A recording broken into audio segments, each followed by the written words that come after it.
Hi, everybody. Today is Tuesday, December 10th, and Scott Ritter is back with us. Welcome back, Scott. Thanks for having me. Let's get started with what's going on right now in Syria. Israel is attacking more than 350 attacks during the last 48 hours.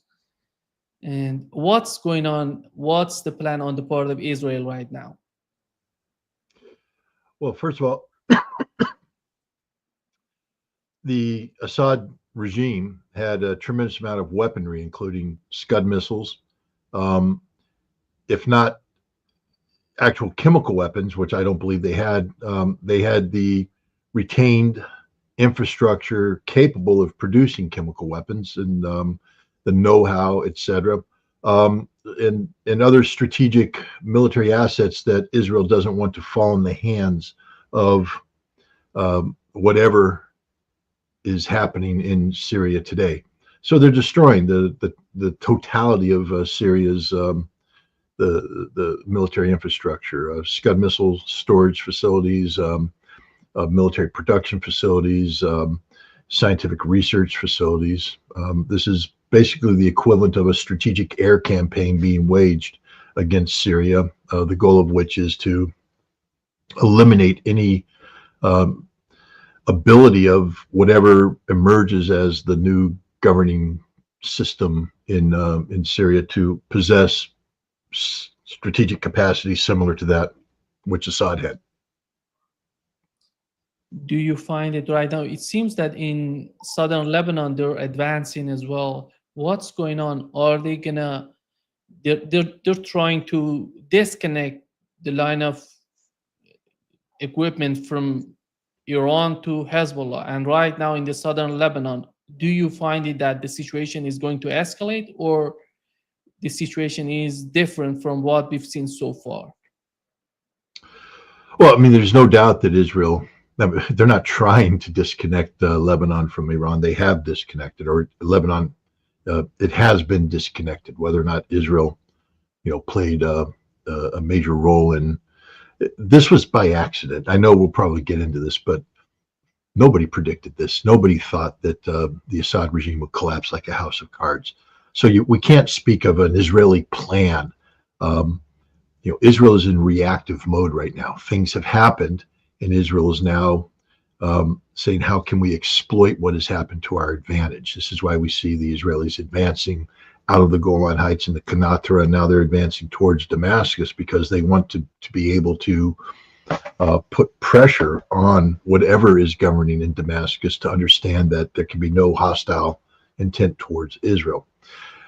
They're also, I think, taking advantage of the fact that Hezbollah is in a state of shock right now. I mean, they literally just lost the umbilical cord of life with Iran, and Hezbollah is uncertain about how much it can press press its defenses, and so we may see Israel attempt to find out, what is Hezbollah's new red line, and I think that's what we're seeing, probing in the south to find out, is Hezbollah willing to, draw the line and fight here, make this a fight, or is Hezbollah going to withdraw to a new red line? And I think Israel is trying to feel that out. Iranians today were talking about that they're going to provide Hezbollah with weapons. They don't have any sort of problem because they have been prepared for this time and for this sort of problems that they're having right now. What else do they have in as an alternative for Hezbollah? Well, they can't deliver weapons by ground because that no longer exists. They can't deliver by air. Israel has threatened to shoot down Iranian aircraft. They may have thought that they had an arrangement with Russia where they could land aircraft at the Russian air bases and then deliver the weapons south. I don't know. First of all, Iran has a plan. They have thought. Iran never had a plan for the collapse of Bashar al-Assad. Nobody had a plan for the collapse of Bashar al-Assad. Iran may have had a plan for, difficulties in, maybe the Kurds shutting down Abu Kamal on the border. maybe unrest in the Homs area, but nobody had a plan for this. So this is just Iran saying things right now. They would have to supply by sea. I think we're looking at a completely different geopolitical picture. I think we're also looking at a new reality for Hezbollah. When you take Syria out of the equation, Syria has been the long time linchpin between, connecting Lebanon with Iran. They provided strategic depth, the whole thing, and that's gone.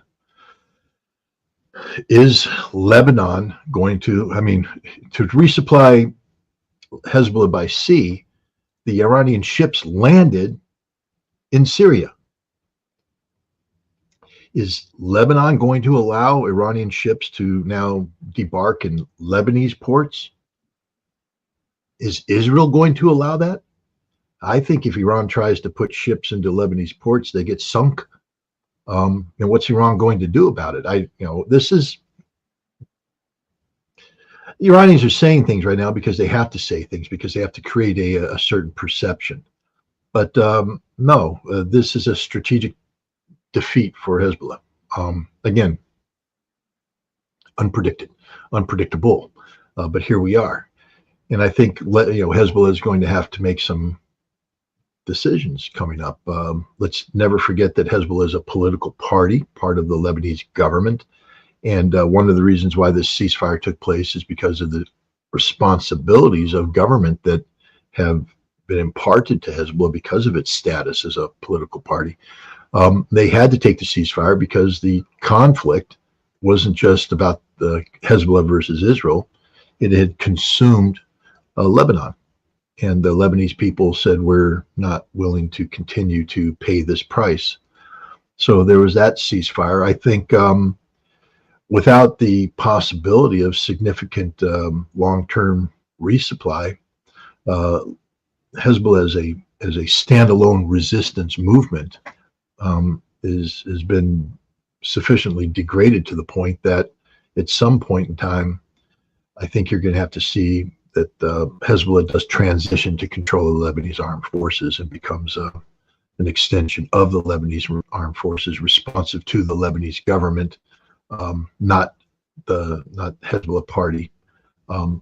So we're going to see a complete redefinition of what Hezbollah is, because what it was is impossible to sustain. First of all, they lost Hassan Nasrallah, a very charismatic leader who had navigated Lebanese politics for some time and had a fantastic relationship with the Iranians, and whose sheer presence could influence outcomes. He's gone, and so is much of his senior leadership. The new leadership of Hezbollah lacks the history, the gravitas, the visibility that Nasrallah had. And they've just been handed the worst possible situation ever. So I think right now, both Iran and Hezbollah are desperately trying to chart what this means and the way forward. And I would also say this, that there appears to be a political, I'm not going to call it a crisis, but there is political differences of a strategic nature unfolding inside Iran between the president and the Iranian Revolutionary Guard Corps. And this defeat that's happened right now in Syria, and the problems that are manifested for Hezbollah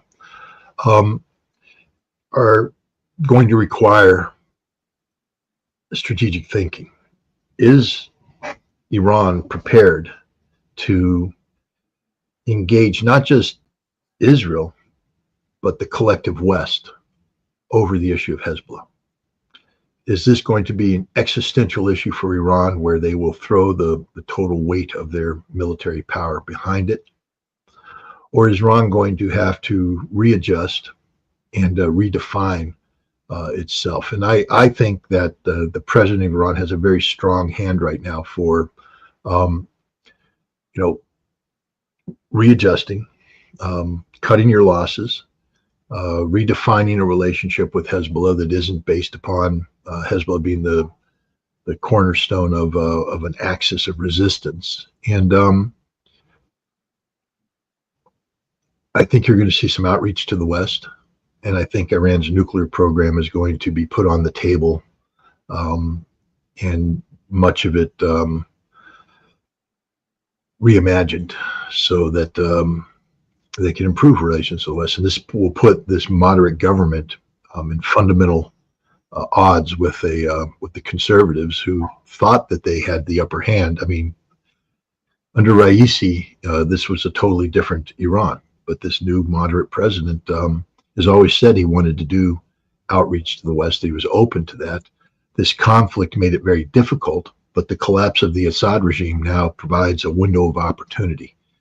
And it just happens to coincide with an American president who is looking for this very kind of redefinition of relationships with Iran.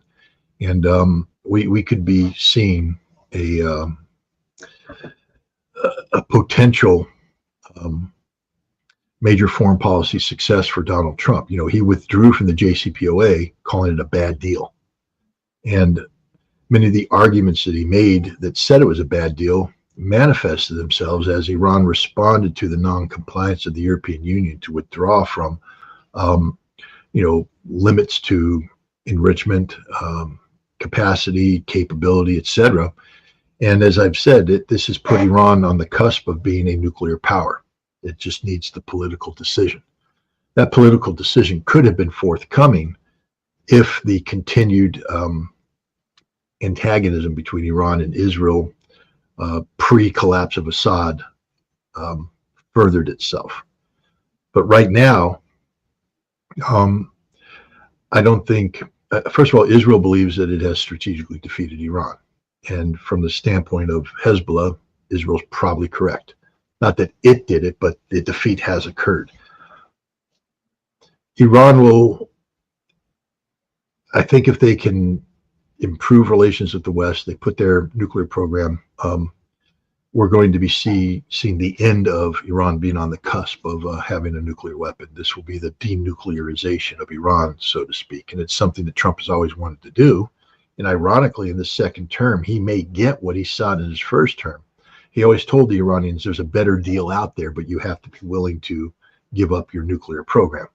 And Iran was never willing to do that. But now, given the new realities that exist, Iran, now there's a lot of, I know there's Iranians watching this right now who are, Ritter's crazy. Guys, I'm not saying what I want. I'm telling you what the facts are.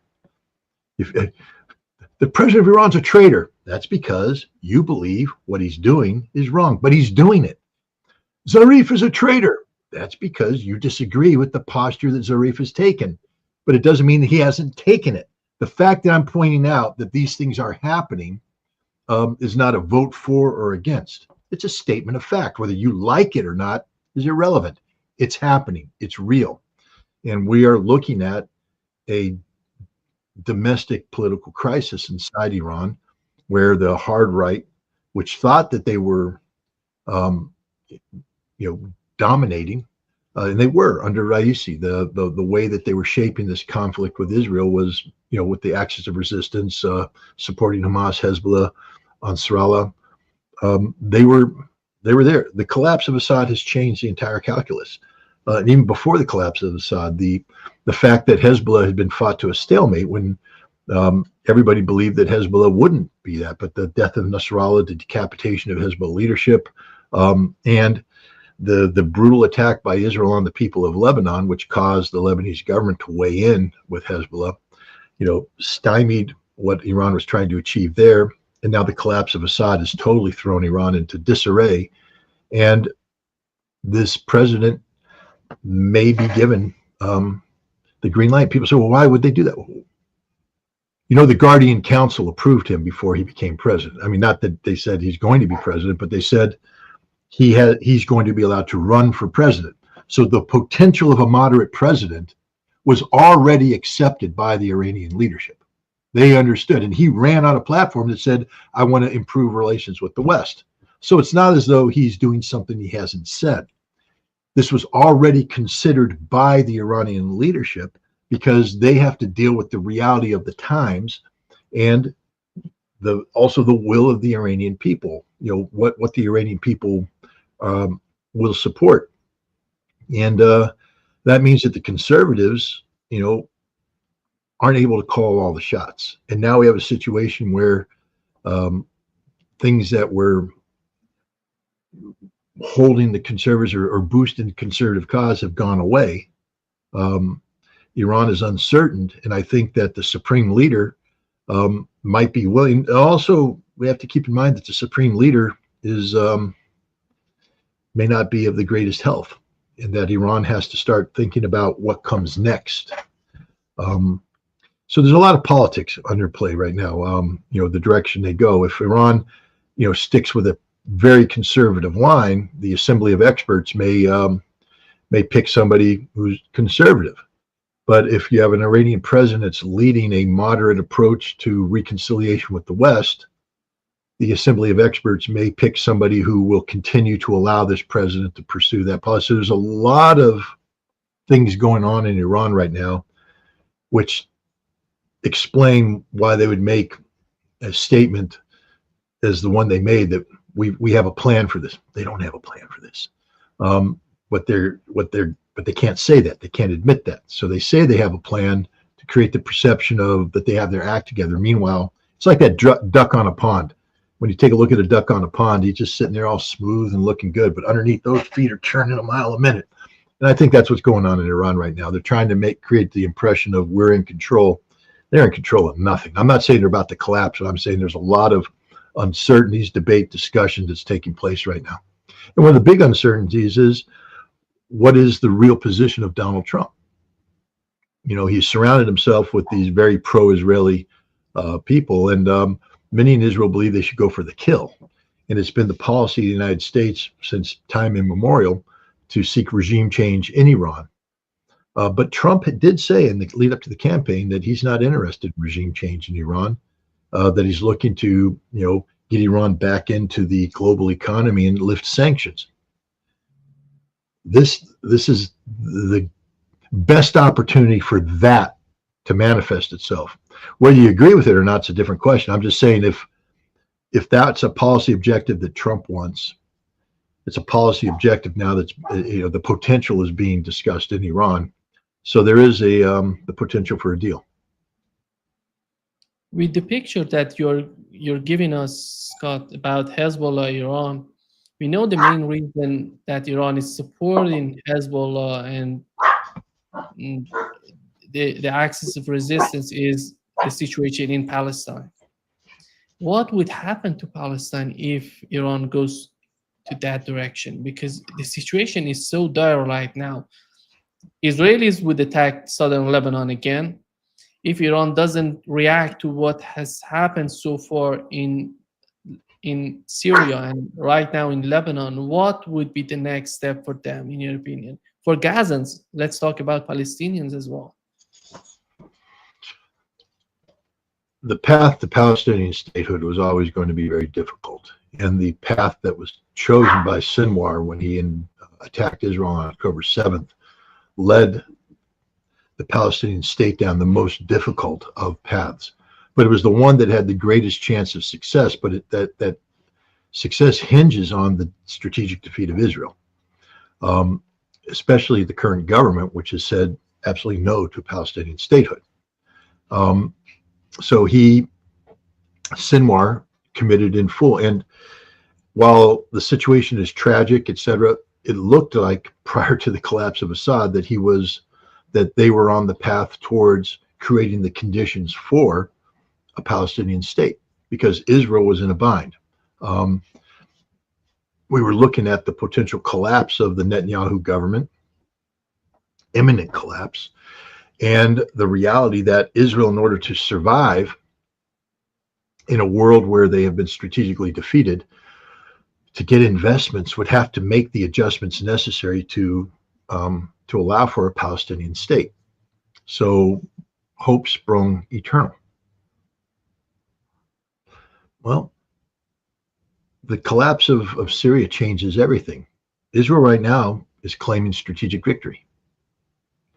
Netanyahu has got, I mean, we've talked about this. I said everything Netanyahu is doing in terms of the policies weren't about what's good for Israel, but what's good for Netanyahu. That the only way he survives politically is to sell himself as the savior of Israel. He just did that. Now he's taking credit for other people's work, but he literally went up to the border of the Golan and said, I'm the savior of Israel. I saved you. I defeated Iran. I have done this. I have done that. The dude's politically untouchable right now. He saved Israel. That's his statement. And now we have, I always said it didn't matter how many pro-Zionist, pro-Israeli people Trump surrounded himself with and his administration came in. If Israel is dying, the Trump administration would be on hospice.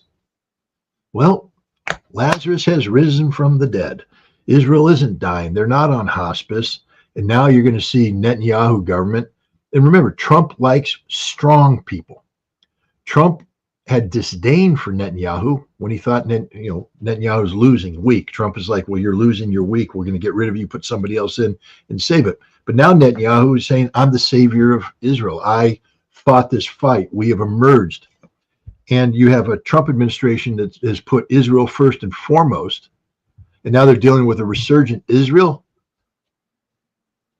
There will never be a Palestinian state if this continues, because they committed too much. Gaza was put on the table. Now we're going to see all those lunatic Israelis that talked about seafront property in Gaza. It's going to happen, because who now is backing Palestine? Hezbollah's out of that business. Iran's out of that business. No one's backing Palestine. The West Bank is going to be cleared. Gaza, northern Gaza is going to be cleared. There's going to be a humanitarian crisis in the south, and people are going to have to, and now that the Israelis are so strong, they're going to have their way. People are going to be compelled, because Trump's coming in. He's going to tell people, you got to take them. Got to take them. Got to take the Gazans. They're going to depopulate Gaza. They're going to depopulate the West Bank. And that's the end of Palestine, which is, again, I'm headed out to Tampa next week to speak with the Arab community. And it's not going to be a comfortable conversation, because many of the people there who say that they're pro-Palestinian are cheering the death or the demise of Assad. But you understand now there will never be a Palestinian homeland, ever. You've killed it. Your desire to get rid of Assad has killed Palestine, destroyed it. Because now no one can tell me how we're going to get from A to Z now. There was a path that could be carved out that allowed for a two-state solution that then would morph into a one-state solution as Israel continued to devolve. But with Israel winning, so in order for this to not happen, Israel's going to have to lose. And I just challenged somebody to come up with a scenario now where Israel loses. The only thing that made Israel lose was the resilience and the capabilities of the axis of resistance. What has happened, Scott? Do you want to add something? No, that's it. I'm just saying that axis of resistance has been deeply wounded, if not mortally wounded. So I mean, they lost Syria. Syria was a very critical component of the axis of resistance. It's gone. Head-chopping jihadists are in control. Russian soldiers are running around as they withdraw from the various outposts they had. They're looking at Christian villages being slaughtered, Alawites being hunted down, Syrian soldiers being butchered. That's the future of I'm so furious at these people. These people cheering the demise of Assad, because all you've done is condemn a nation to death. There's no such thing as a moderate head chopper. You think Jolani, because he had one interview with CNN, has suddenly changed his way? He's the same guy that killed American soldiers in Iraq, who helped facilitate ISIS, and now is in charge of an Al-Qaeda branch. You can change the names all you want. He is Al-Qaeda to the core. Al-Qaeda just won. And Americans are good with this. And people are cheering Gaddafi, people cheered Gaddafi. Look at Libya today. People cheered the fall of Saddam Hussein. Look at Iraq today. Syria is ruined, destroyed, finished.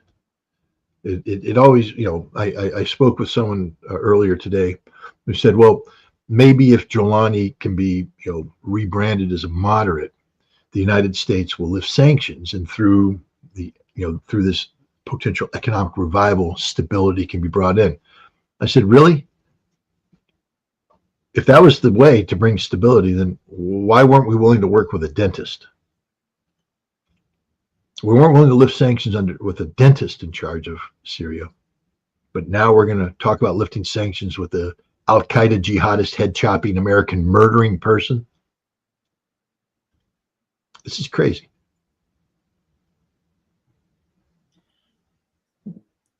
The situation is unbelievable, Scott, in Syria. How did it happen, Scott, when you look at an army with 200,000 soldiers, giving the government, giving Syria, handed over to 20, 30,000, I don't know, jihadists and takfiris, whatever they call them. How did it happen? What was the role of Turkey in the whole situation? Well, again, let's stop pretending that Erdogan's a genius, that Putin's horrible, and the Iranians are horrible. And let's focus on how this happened. Because we know a couple things. We know that when Bashar al-Assad took over in 2000, he inherited a Syria that was fundamentally corrupt. Fundamentally corrupt.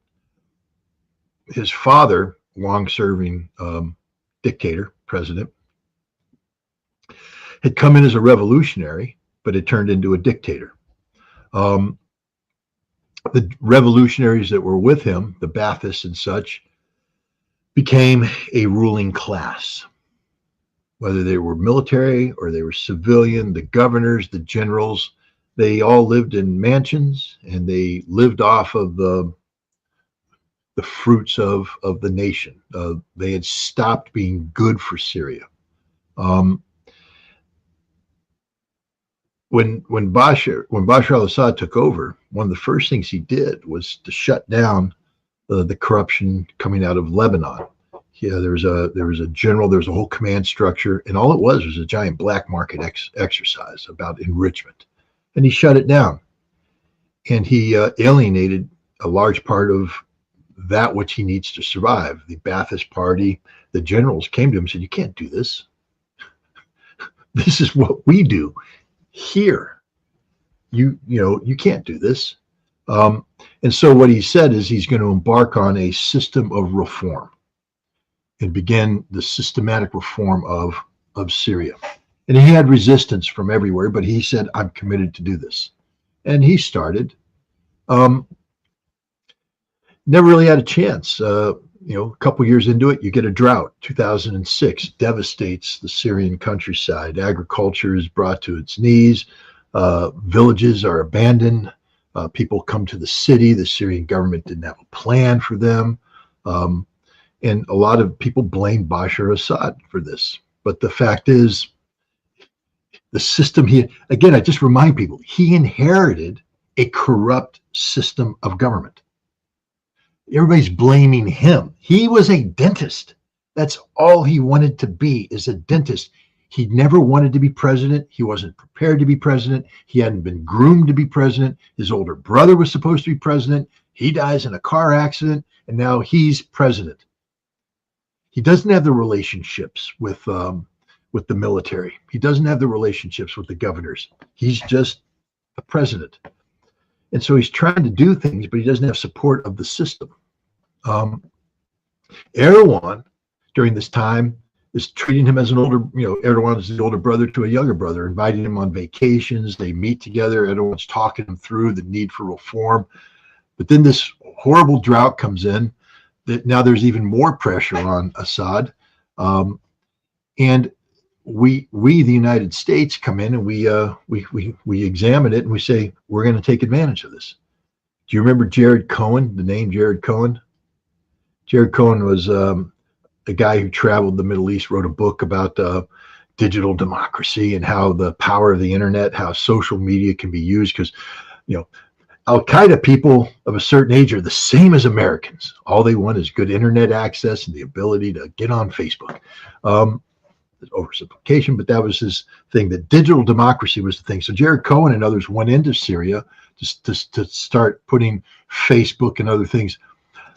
But the CIA and the State Department used this to create opportunities to create local community groups that we then educated on how to use the tools of the trade: digital cameras, internet connectivity, satellite phones, putting things on social media, Facebook, Twitter, etc.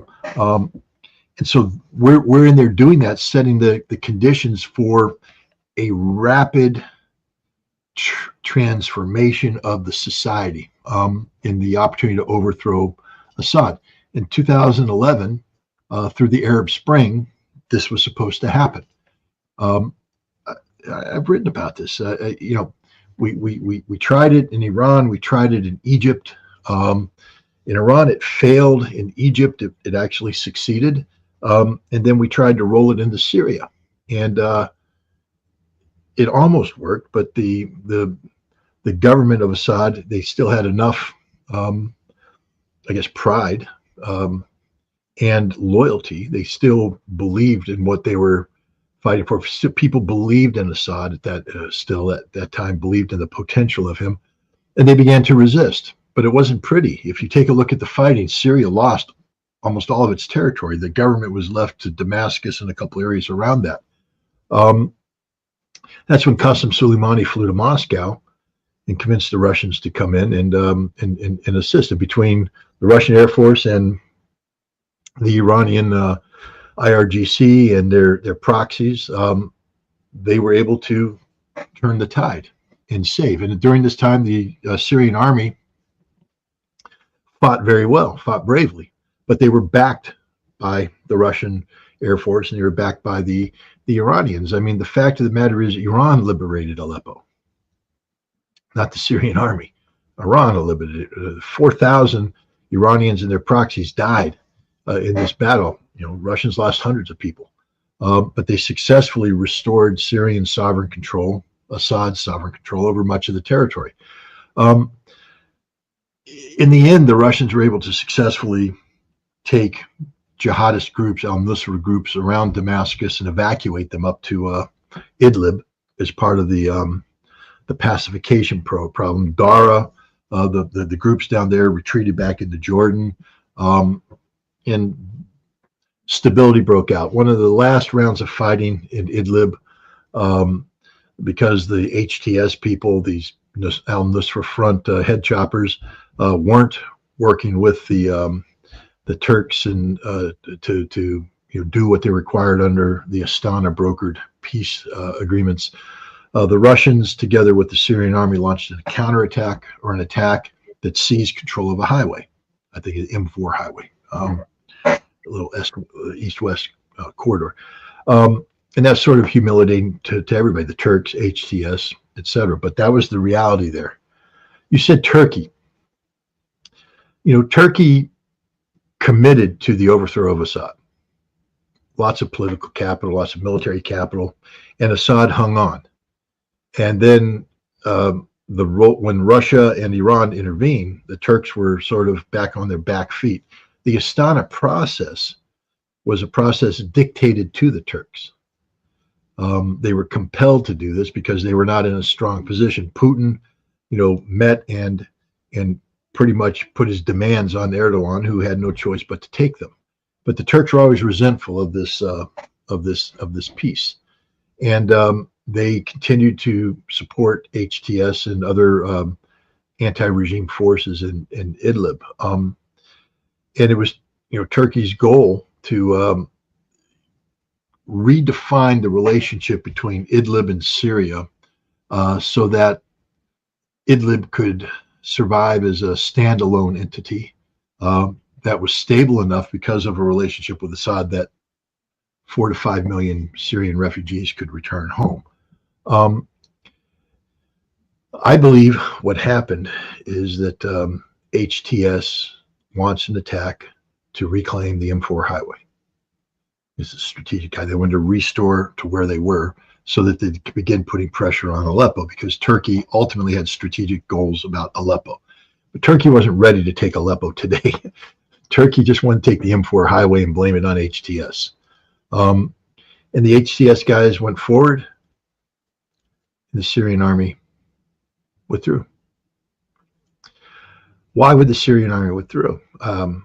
What I said at the time was that it was a tactical withdrawal, that the Syrians had demobilized their forces, and that maybe they were taken by surprise. They weren't aware, so they made a tactical withdrawal to more defensible positions to buy time for the Russian Air Force to come in, the Iranians to come in with their proxies, the stiffeners, and then they would halt the advance and then push them back. I was dead wrong. Why? Well, I was looking at the same thing you were looking at. 170,000 Syrian troops, 50,000 reserves, another 40, 50,000 in the Air Force. They had fought like tigers earlier. These were guys who knew how to fight. Yes, they needed the Russian Air Force. Yes, they needed the Iranian stiffeners, but they didn't abandon the battlefield. They fought. So I just assumed they were going to do it again with the Russian Air Force and the Iranian stiffeners. There was no reason to believe that they wouldn't do this.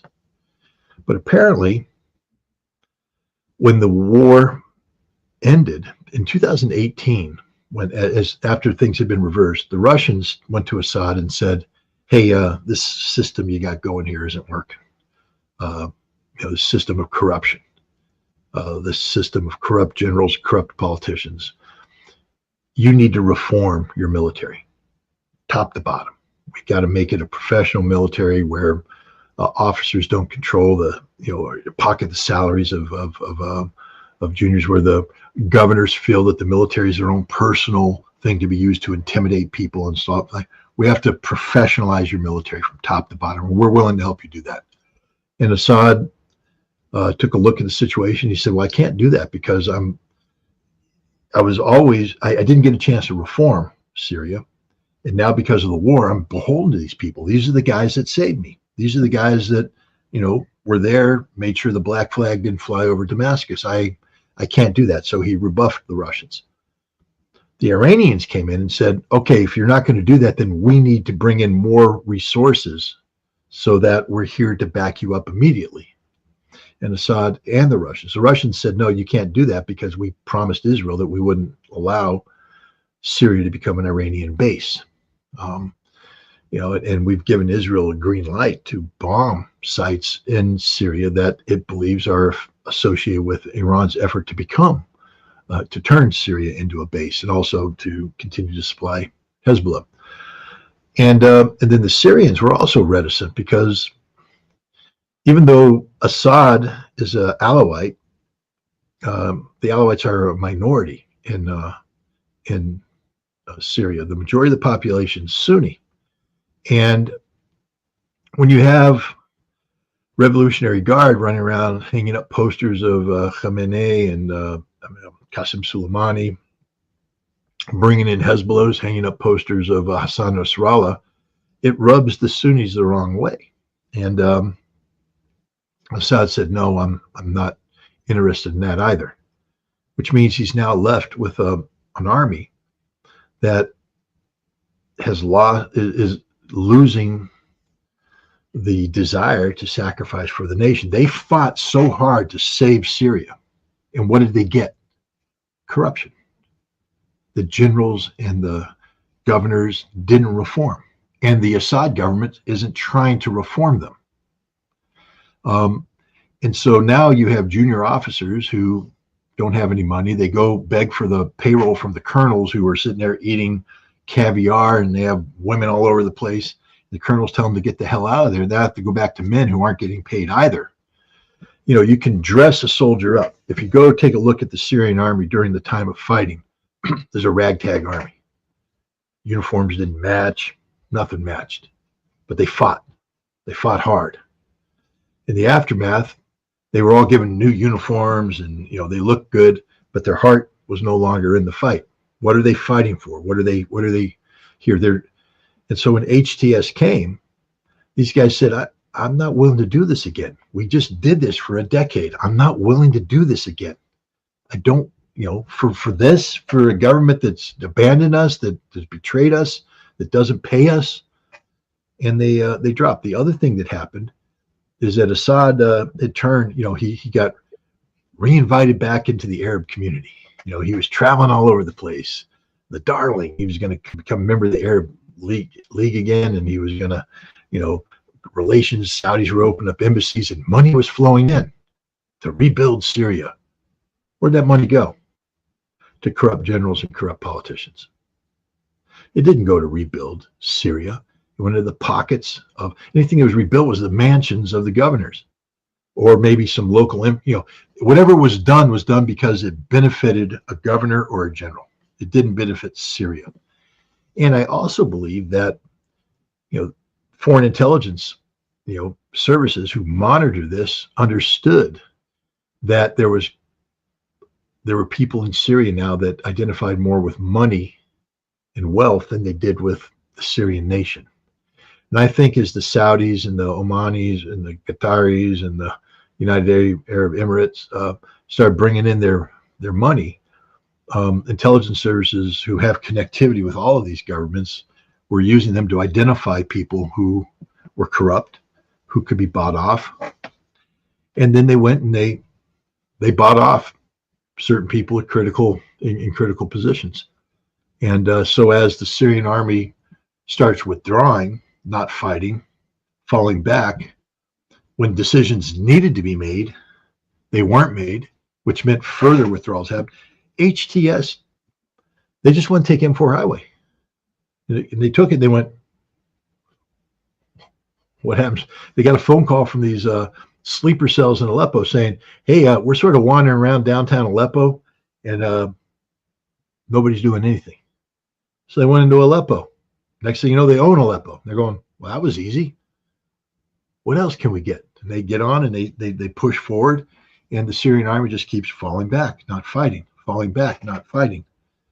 And that was it. At some point in time, everybody just said, screw it, we're not fighting. We're not going to die for Assad anymore. We're not going to die for this guy. And they quit. And that's how Jolani ended up in Damascus in charge. The biggest proof positive that this was not a planned outcome is that Jolani's in charge. Turkey right now, they have the what used to call the Free Syrian Army. It's now the National Army of Syria or something of that. The Syrian National Army. They have a government in exile. A whole bunch of fat Syrian former politicians who sit in Turkey and eat baklava and kebab and pontificate. If this was a planned thing, they would have all been pulled out of bed 2 days earlier, put into their suits on a bus, and brought into Damascus, where they would say, we are in charge, we are ruling, we are governing. They're still off on vacation wherever they're at. Jolani rolls in, and he said, yeah, we're going to have an interim government. There's all other head choppers from HTS. He went up and got the HTS governing authority, and he's bringing them down. That would never be the solution if rational people were planning the demise of Assad. They would have another government. They'd have everything in order. They would have coordinated with the Israelis, so the Israelis don't have to carry out this bombing campaign to destroy everything. What happened was totally unpredicted. Nobody could have predicted it, and therefore, nobody can say with certainty what's going to happen. But I will say this. When you have chaos like this, when you overthrow a government that's been in power for that long, and suddenly the entire nation, everything that held it together, collapses, and you have tensions that have been brewing. You have tribes against tribes. You have Shia against Sunni, Alawites against Sunni, Christians against Syria is going to Kurds against Arabs. Syria is going to devolve. It's going to collapse. I think Turkey, they've already raised the flag of Turkey over Aleppo. I think the Turkish government will incorporate the vilayet of Aleppo into Turkey proper. If I were living in Mosul, I'd understand that that's the next target that Turkey's going to be going after. I think that we're going to have a situation in the rest of Syria that I think with the collapse of the Syrian government, the Turks are very nervous now that the Kurds may declare independence, because the Kurds had a relationship with the Assad government, but the Assad government's gone, and the Kurds aren't going to join up with HTS head choppers. And so there's a real risk from the Turkish perspective that there will be an independent Kurdistan. They'll just say, and if the Turks carve Aleppo out, and once the dismemberment of Syria begins, there's the real chance that there will be an independent Kurdistan. And that's why the Turks are trying to secure their border region. So if there's going to be an independent Kurdistan, there will be a buffer zone between it and Turkey. But Syria is being reimagined right now, but like I said, this wasn't predicted, so everybody's just reacting. There will be a lot of violence, and I'm afraid that Syria is going to end up being more like Libya, just total chaos, divided country fighting amongst itself. Who's Turkey in the eyes of Iranians and Russians right now? Are they considering Turkey as what they've done, as they have been betraying these two countries, Iran and Russia? Iran and Russia know what happened in Astana. Okay, Turkey didn't go to Astana as an equal partner. Turkey went to Astana because it was losing in Syria. And Russia and Iran imposed a solution on Turkey.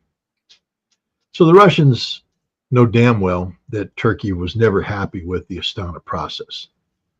And what's playing out here, I think Russia's saying, well, it's Turkey basically getting to where Turkey always wanted to get. So the idea that Turkey betrayed anybody is absurd. Turkey felt that an unjust solution had been imposed on it, and Turkey is now taking advantage of a situation. How can you say Turkey betrayed? Turkey was always arming HTS.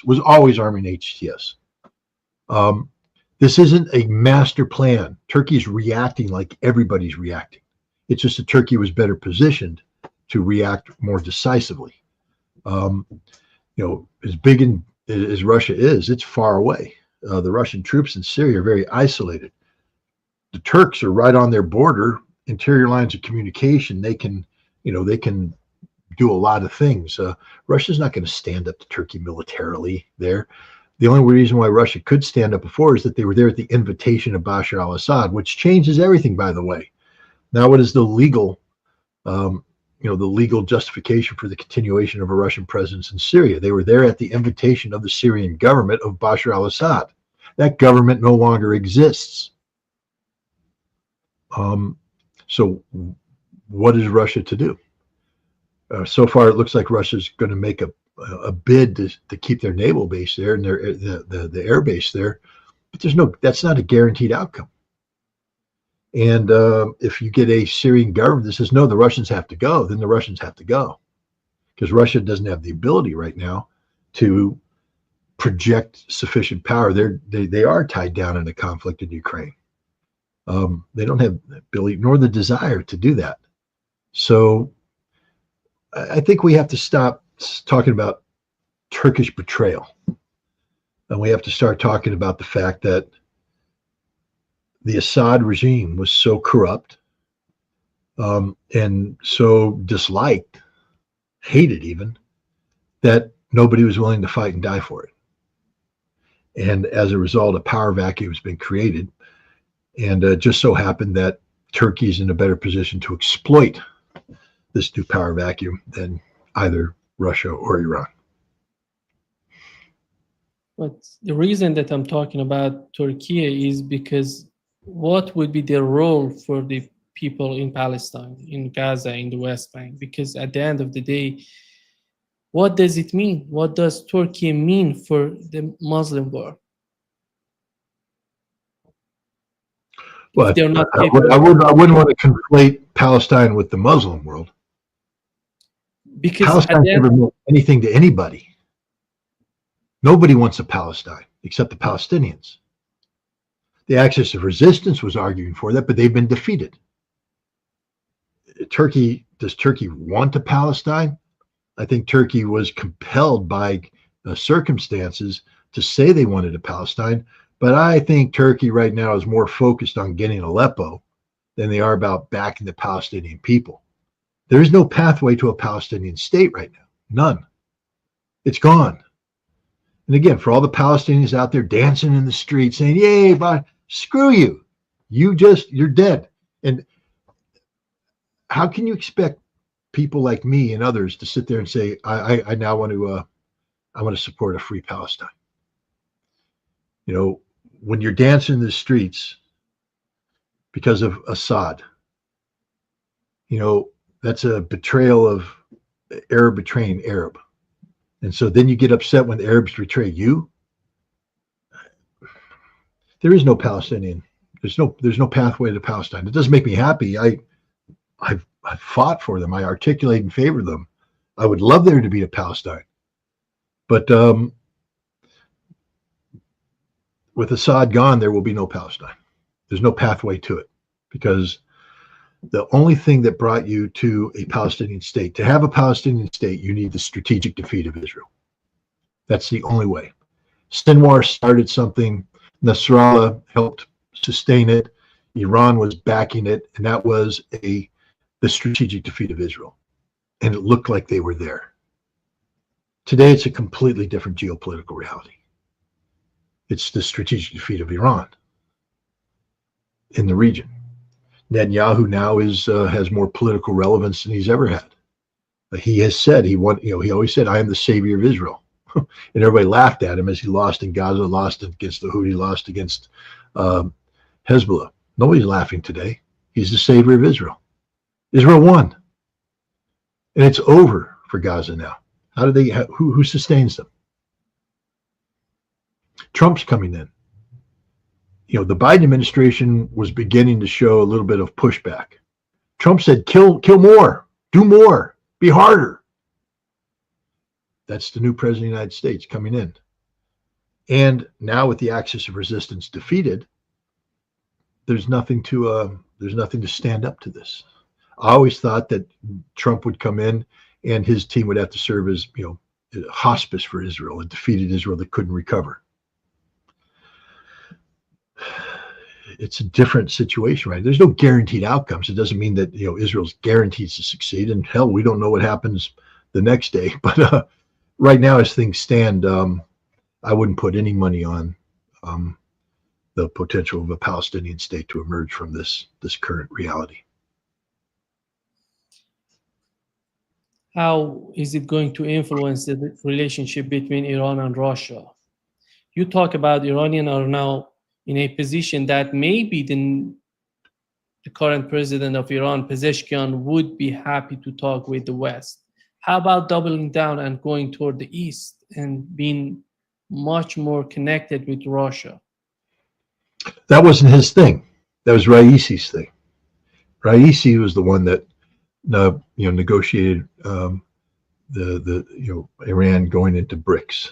Raisi brought up, was the man that did the rapprochement between China, the China broker between Iran and Saudi Arabia. Raisi was the one who, did the hard work for the Russian-Iranian strategic relationship. This new president came in and he lobbied, said, I want to have better relations with the West. That doesn't mean that they're going to cut relations with Russia. It doesn't mean that they're going to leave BRICS. But it does mean that, instead of this 100% pivot to the East, which I personally believe is the smartest decision that Iran could make, they're trying to go back to the West. What they're going to learn is the West can never be trusted. Whatever deal Russia cuts with Iran, it's not a deal that there's always strings attached to anything America does. And the idea that America is going to lift sanctions at a time when Iran is trying to pivot to the East is absurd.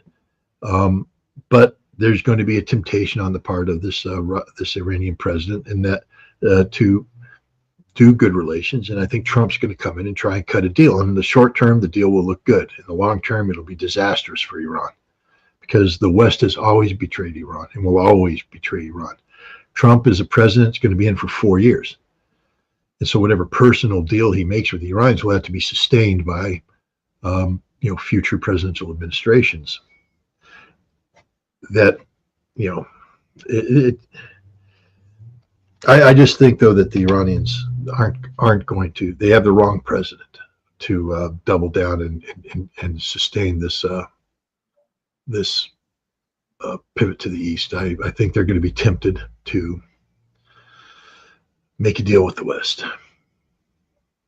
It seems that Iranian president said that they're going to sign that comprehensive agreement between Iran and Russia by January 25th. And it would be 20th of 25th. And the same day that Donald Trump would take power in the United States. Well, he takes power on January 20th. What? Trump takes power on Inauguration Day, January 20th. 20th, yeah. We're gonna have to pause for a second because I got somebody coming to my door who's gonna make the dogs bark. So I'll be right back. Yeah. The situation in Syria is so dire. I do believe that they're gonna break Syria in various pieces. Turkey, and we see Israel right now. And these jihadists, takfiris, are just looting all the places in Syria. They're just fighting with each other. I don't see any sort of future for these people in Syria. And it's unbelievable. And on the other hand, you see the people in the Arab world, they're just cheering. They're just so happy with the situation. That's the problem. Yeah.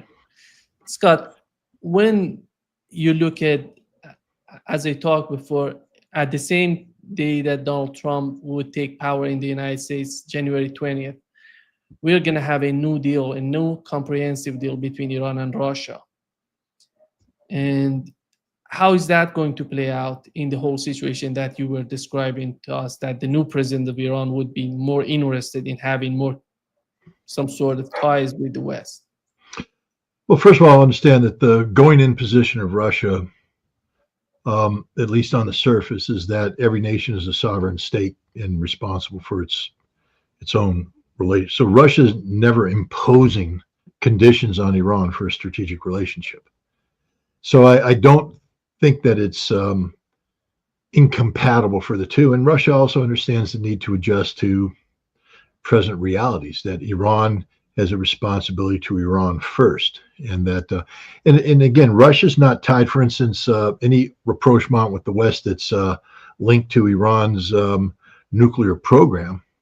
As long as Iran is willing to do this, I think that actually Russia would encourage that. Russia is a nation that believes in very strong nuclear nonproliferation, and getting the Iranian program to conform with what the IAEA believes would be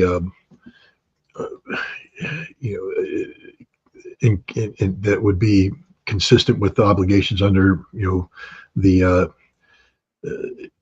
safeguards agreement with the new the protocols, etc. I think Russia would go for that.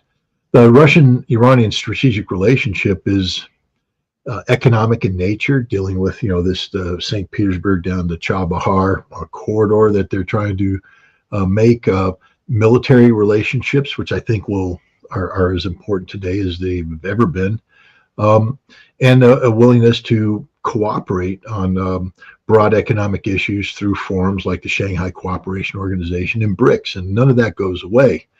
It will be interesting to see what role Iran plays in BRICS going forward. If it's, because BRICS is a counter to the rules-based international order that the United States has been seeking to impose on the world. And if Iran now is seeking rapprochement, it'll be interesting to see,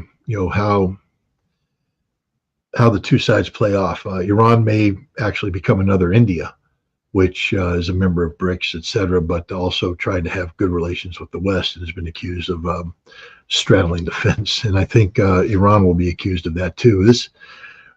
We're in for a very interesting next couple of years. On the one hand, I should be grateful because it's employment. I mean, if the world went quiet, then geopolitical analysts would be out of a job. The world's going insane right now, and so there's going to be a need for this kind of work.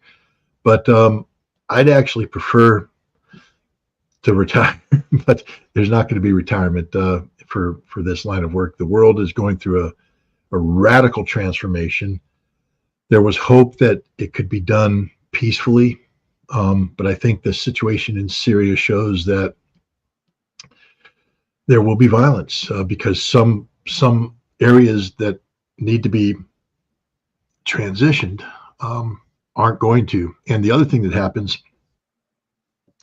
is the demise of Assad has just breathed confidence in the ranks of those people who support the rules-based international order. Right now, you have a whole host of people believing that Iran can topple. I had dinner with good friends who said, this is great. I said, how can it be great? I mean, the Syrian people are going to be left with decades of pain and suffering, and the region's going to be destabilized. No. Because Iran's next. Iran's going to fold like a house of cards.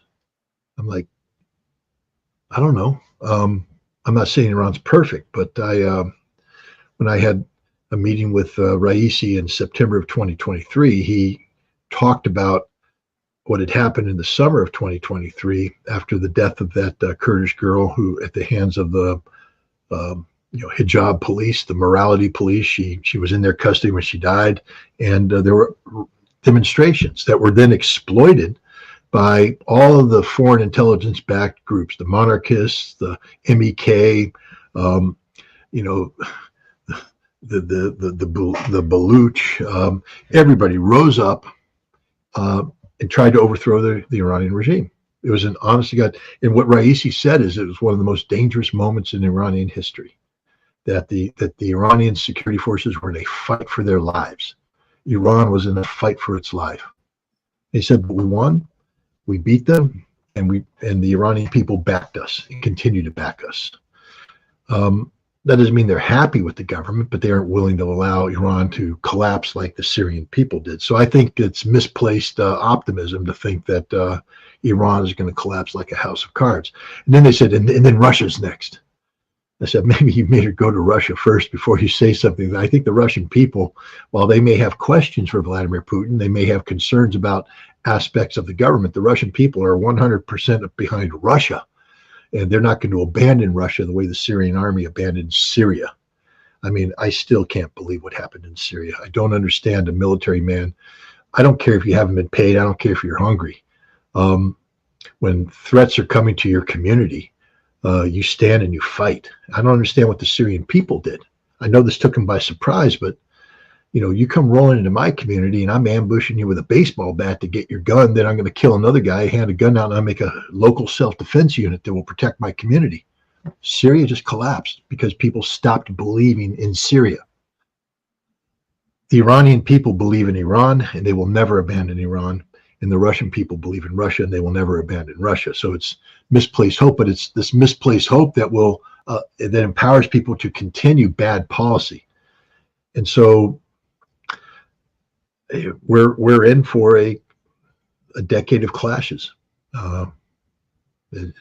which bring about death, destruction, chaos. Like I said, it's job security, but I'd prefer not to have it.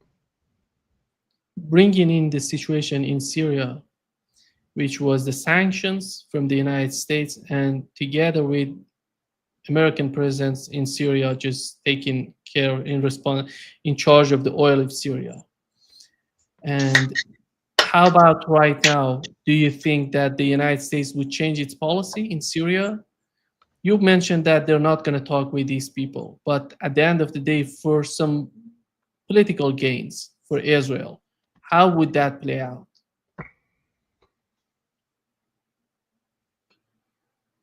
Israel's interested in the strategic defeat of Iran. And so Um, Israel also is interested in the strategic defeat of Hezbollah. So unless you can eliminate Hezbollah and eliminate Iran, what you need to do is create chaos, take advantage, increase the chaos and disruption impact of the collapse of Assad, so that it continues to resonate in Lebanon and in Iran. So I don't think Israel is interested in stability and anything like that in Syria. That's why they're creating buffer zones. That's why they're eliminating all of the strategic capacity. But I don't think Israel's looking, for stability. They're looking for victory. From the United States perspective, the oil. I mean, first of all, Syrian oil is not a game changer on the global market. The market doesn't depend on access to oil. There's enough oil there to make, for instance, Rojava, a Kurdish homeland, economically viable. And I think that's what the oil is being used for today. It's being extracted, brought out, sold. It's being used to fund the Kurdish government. Either Turkey will take control of the oil fields, or some sort of compromise solution will be had where a Kurdish autonomous region will be formed with the backing of the United States. But that's unsustainable. Again, Trump doesn't want to stay in Syria. And with what's happening here, I think he's going to say that's even more reason for us to leave Syria, which I think means that the Kurds will once again be dumped. And Turkey won't allow an autonomous Kurdish region to exist that has control of oil resources. You saw that in Iraq when the Kurds tried to take over the Kirkuk oil fields. The Iraqi government, the Sunnis, with the backing of the Turks, said, "No, you don't," and it's now controlled by the Iraqi government. We're not going to let the jihadis control the oil either. So I think we're going to look at a situation where Turkey's going to get some sort of concession over the oil fields to keep that money out of the hands of the Kurds and the jihadists. And this, now we're looking at the dismemberment of Syria. And from the, I can't wait to see what happens when Turkey carves away Aleppo and maybe carves out the oil fields. Israel comes in and seizes control of the Syrian Golan Heights, and says this is now also part of Israel. This is dismemberment of a sovereign nation state. And then the United States is going to turn to Russia and say, well, you can't have Crimea or the Donbass because that's this undermines the legitimacy of everything. I mean, we already knew that because we let Israel steal the Golan Heights. But I just feel sorry for Syria. Have you ever seen that movie, Lawrence of Arabia? It's a classic movie. And in the end, Lawrence is leading, working with the Arab revolt against the Ottomans, and he sort of becomes sympathetic to the Arab cause. And then they take Damascus ahead of the British army. So they're in control of Damascus, and then comes the British army. And all the Brits did is back off and stopped working the water, the sewage, the electricity, and in the end, the Arab Congress, instead of trying to come up with solutions, is just yelling and screaming at one another. That's the Arab world today. There is no Arab unity. They aren't going to unify behind Palestine. They betrayed Syria, and the Arabs are going to be part of this, dividing this up into their own little spheres of interest. Saudi Arabia and the United Arab Emirates have been at each other's throats, competing. Qatar, Oman. There is no Arab unity. And I think the collapse of Syria just will further manifest that. In the end, the Middle East is going to look like a scene out of one of the final scenes out of Lawrence of Arabia, where Arab tribes are just yelling at each other, shouting, and fighting, and one tribe against another, and it's a tragic situation. You can say what you want about Bashar al-Assad. Syria was an artificial state to begin with. It emerged in the aftermath of World War I, carving up of Ottoman, territories, just like Iraq. Basically, a bunch of white Europeans drew lines on a map, and they created Syria, they created Iraq, Jordan, and then they imposed leaders on them. And I think right now we're looking at the failure of that dream. Bashar al-Assad was trying his best. He never really was given a shot. He inherited corruption, natural circumstance, the drought, and the inability of this corrupt Syrian government wasn't his fault. The Syrian government wasn't prepared to do that what's necessary to take care of these people that were affected by the drought. Arab Spring comes along, and he fought a war from 2011 until 2020 was at war. How do you do reforms at war? And now, by the time the war ended, the people he needs to reform were the very ones who kept him in power. And so he can't reform. History conspired against this guy. I don't think poorly of Bashar al-Assad. I just think that the situation got out of control and he collapsed. But one of the reasons that led to his collapse is the fact that he was betrayed by the Arab world. The Arab world will always betray the Arab world. And so if you're Palestinian and you're looking to the Arab world to come to your rescue, isn't going to happen. They will betray you. They've betrayed Syria. They've betrayed Iraq. It'll keep happening. I mean, that's one of the great curses of the modern Middle East. They were cursed with oil, so they got riches that kept them trapped in a mindset that's more medieval than it is modern. I'm going to get in trouble with Arabs for saying that too, but that's just my assessment of it. Last time we talked, if you remember, Israel was defeated in Gaza, in southern Lebanon. That's why they have decided to go after some sort of temporary ceasefire with Lebanon. And right after that, this conflict in Syria has happened. For anybody who's watching the situation, they would consider Turkey as one of the biggest problem in that region, because they have facilitated all of this process of getting to this point. Do you think that they have been coordinating with the United States and Israelis behind the scene, and maybe after taking down Assad from power, take care of Kurdish people in the northern part of Syria, and maybe break a deal between the United States and the Turkish government?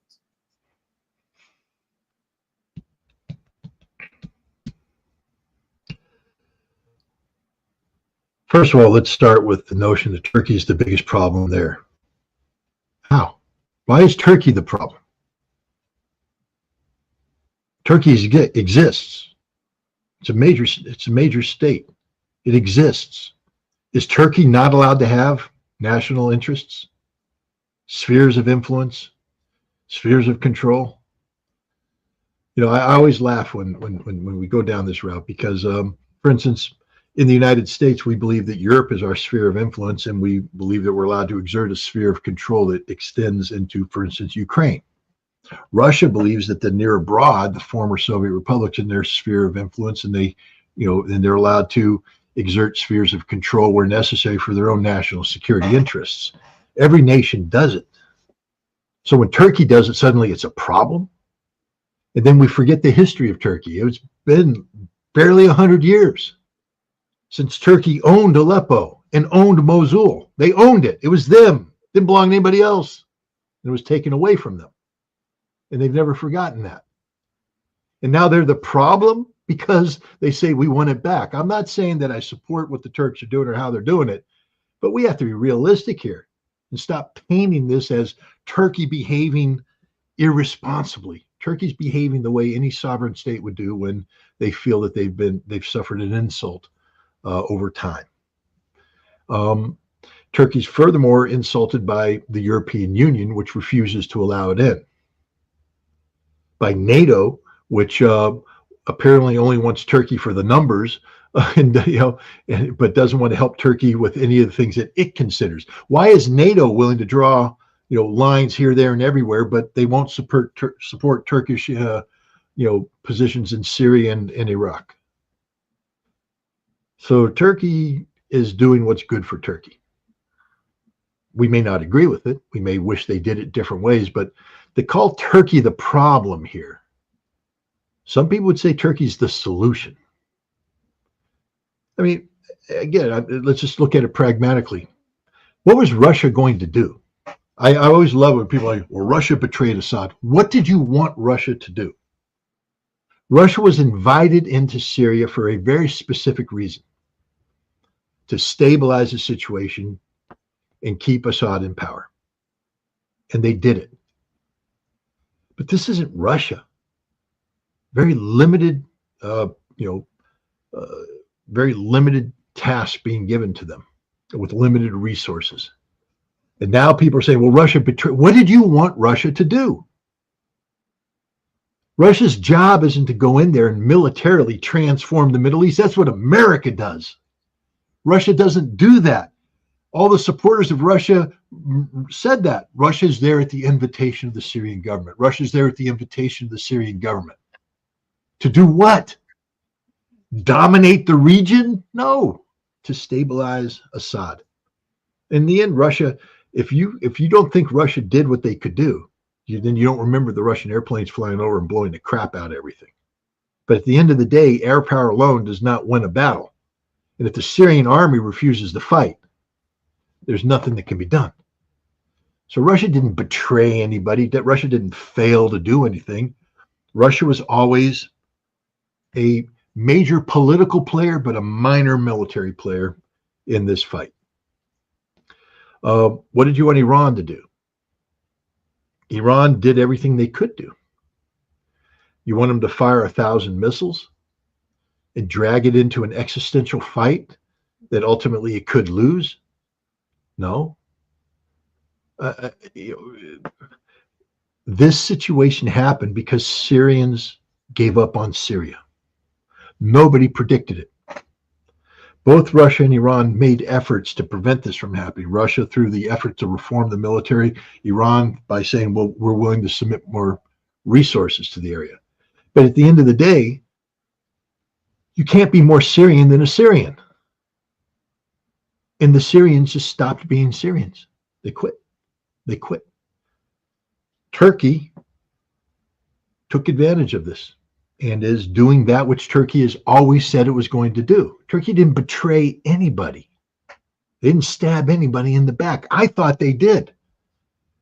Early on, I thought Turkey was behind this whole thing, that this was a grand strategy on the part of Turkey. Today, I believe Turkey is like everybody else going, what the hell's going on? They did what? They took Aleppo? They took Aleppo. And then what happens is you're Erdogan, you turn to your minister of defense, you say, they took Aleppo. Do we have a contingency for that? And he pulls out and he goes, yeah, we have contingency 10014. Well, execute that contingency. Make a move on this. The Kurds, what's our plan with the Kurds? Well, we have a contingency. Execute that contingency. So basically, this is a guy turning to the playbook and calling plays, as opposed to having said, okay, this is what we're doing. This is the map we're drawing. This is what we're doing. Nobody planned this. Nobody thought this was going to happen. Everybody's reacting.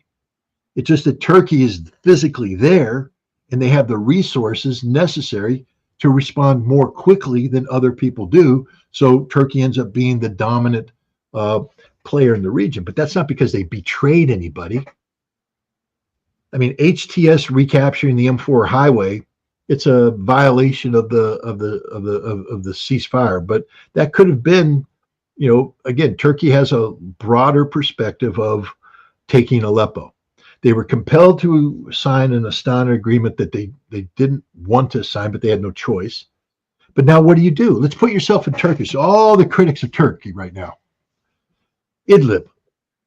It's stuffed to the gills with non-Arabs, Turkic people, Uyghurs, Turkmen, Chechens, everybody. Where do they go? Where do they go? If Idlib was to be cleaned out, where do they go? Turkey ain't taking them. They're radical. They can't go home. Where do they go? You're going to kill 30,000 people? Maybe. That could be the solution. But politically, difficult to sell. Although we can apparently kill 100,000 Palestinians, not even blink an eye. But here we are. We're going to care about these Turkish head choppers. But from the Turkish perspective, they're there. So they were going to transform Idlib into this Turkish populated region that eventually would be used to leverage Turkish control over Aleppo, either direct control or indirect control. But this has always been the Turkish strategic vision.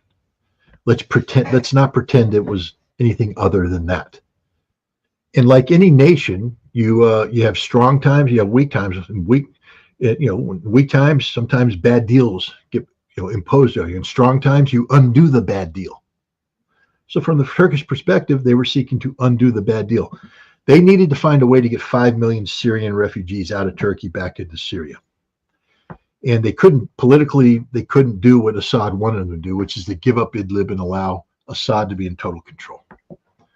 So they were waiting, and HTS did this, and the rest is history. But now Turkey's simply taking advantage of it. But this isn't, I can't talk about Turkey betraying anybody. Turkey's looking out for its national interest. How can Turkey betray? All nations look out for their national interests. And I think Russia recognizes this. First of all, the Russians are very pragmatic and very realistic, and Russia knows what happened at Astana. They know that they were imposing a bad deal on Turkey because Turkey was in a tough situation. Today, Russia's looking at saying, well, we have to be realistic here. Russia will deal with Turkey, but they're not suddenly saying, well, we can never trust the Turks again. That's like people saying we can never trust the Russians again because the Russians believe that Crimea was part of Russia. Russians will say, but it is part of Russia, and we always said it was. So who did we betray? Well, the Turks have always said that Aleppo is part of Turkey. So who did they betray? If they've always said that, who did they betray? So I think we're looking at a redefinition of relation. I think Turkey's going to come out of this stronger. I think Iran is going to come out of this weaker. I think Russia has taken a political hit.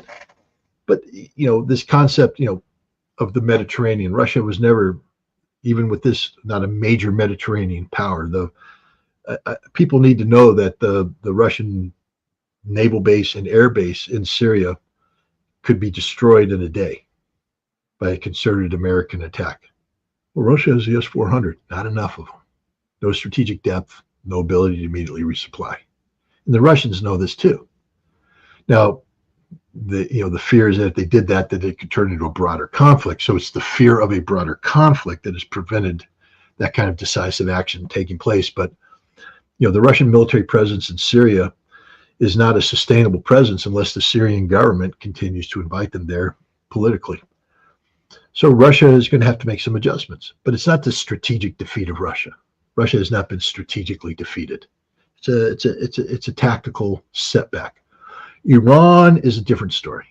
Iran right now is in a we talked about this earlier, just a fundamental internal debate about where they want to go and what they want to be. The axis of resistance, which was this great victory. I mean, hell, if you'd interviewed me, you did interview me a couple of weeks ago. I'd have been on about how the axis of resistance is stronger than today than it's ever been. They're victorious. They're dominant. Today we're having a different conversation because something happened that nobody predicted, and it changes everything. I'm as guilty as everybody else. I mean, but I don't live in Syria, so I can at least say that I'm a prisoner to the data that I'm able to get from those who live in Syria. What about Vanessa Beeley? She lived in Syria. Did she not see the corruption? Did she not see what the reality? All these observers that are there. I'm not condemning him for being pro-Assad. I can't say I was pro-Assad, but I was sympathetic to. I wanted Assad to succeed. I felt that a Syria led by Bashar al-Assad, once it could be stabilized, would be conducive to stability throughout the region. But the people that lived there, couldn't they get a sense of what the reality was? And if they didn't get the sense, why? Why is it that they weren't able to say, again, I'd like to ask the question of the Russian ambassador. What reports were you sending back to Moscow? Maybe he was saying the real thing, the unhealthy relationship. That maybe look at how quickly Russia adjusted to this. I think it's because Russia sort of knew this was coming, because they tried the reform in 2018, didn't happen. Assad got brought back. He got summoned in July. He went back to Moscow to have discussions. What about the Iranians? This couldn't have taken them by surprise. They're there. I mean, why was everybody taken by surprise for this thing? That's the question. It's not that people like me failed, the community by getting it wrong. Okay, we got it wrong, but we got it wrong because the data, there was no way you interpreted the data 3 weeks ago to get this outcome. There's not a single geopolitical analyst out there that said, yep, no, I saw this. I predicted this happening. Not one. Now you're going to find the one, but it's always dangerous to say not one, but nobody out there was calling this. It happened out of the blue. And I think that one of the questions that has to be answered is, why wasn't this foreseen? Why did people who lived in Syria not see this coming? And, hopefully we'll get the answers. I don't know when Bashar al-Assad's going to give an interview, but man, I'd kill to get that interview, because I'd ask him some very tough questions about how did this happen, and what did he know, and when did he know it? When did he know this was going to happen? At what point in time did he he recognized that it's over? I mean, he made no effort to communicate to the Syrian people, no effort. Saddam Hussein, as bad as people like to portray him, at the end, Saddam Hussein went to different parts of Baghdad in the final days and made himself known. He wanted to fight. There's when the Marines came in Adamiyah, Saddam was at a church there, personally exchanging gunfire with the Marines. He wanted to go down in a hail of bullets, and it was his bodyguards that came up and said, "No, we're out of here." And they took him and they put him into hiding in around Tikrit. But Saddam at least tried to fight. Assad, he made no effort to go to the front line and rally the troops. Make fun of Lukashenko all you want. That guy got off a helicopter carrying a machine gun saying, if you guys want to take me down, there's going to be a fight. But Assad didn't. There was no visible effort for Assad to rally the troops. No presidential statement, no going to the front lines, being filmed, talking to the generals. Let's go, guys, let's go. Come on, troops, rallying around the troops. Let's go. Let's do this. Let's do that. Let's do this. Just gone. Why? Because he knew that it was over. But if he knew that, why didn't anybody else know that? These are questions that still need to be answered.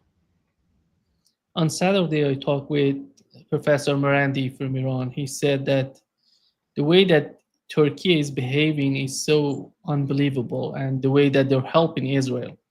Here is Alexander Dugin today tweeting that Syria was a trap for Erdogan.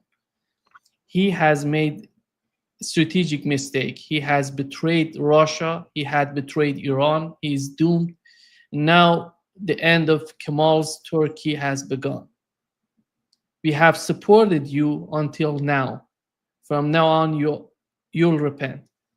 And if you remember, Scott, in those days in 2016, when there was a coup against Erdogan in Turkey, the two countries who stood and who stood by Erdogan and his administration and tried to help him as much as possible were Iran and Russia. And the way that they're talking about Erdogan right now is totally different from what we've seen so far. Well, What's your but be careful. Be careful. Alexander Dugin, as much as I respect his, intellectualism, he's not the Russian government. He doesn't even represent the majority of Russia. He's a man, a very conservative background, speaking from the heart. That might be his position. Has Lavrov said this? Has Lavrov come out and said that Turkey's betrayed Russia and that it's over? Nope. Has Putin come out and said that? Nope.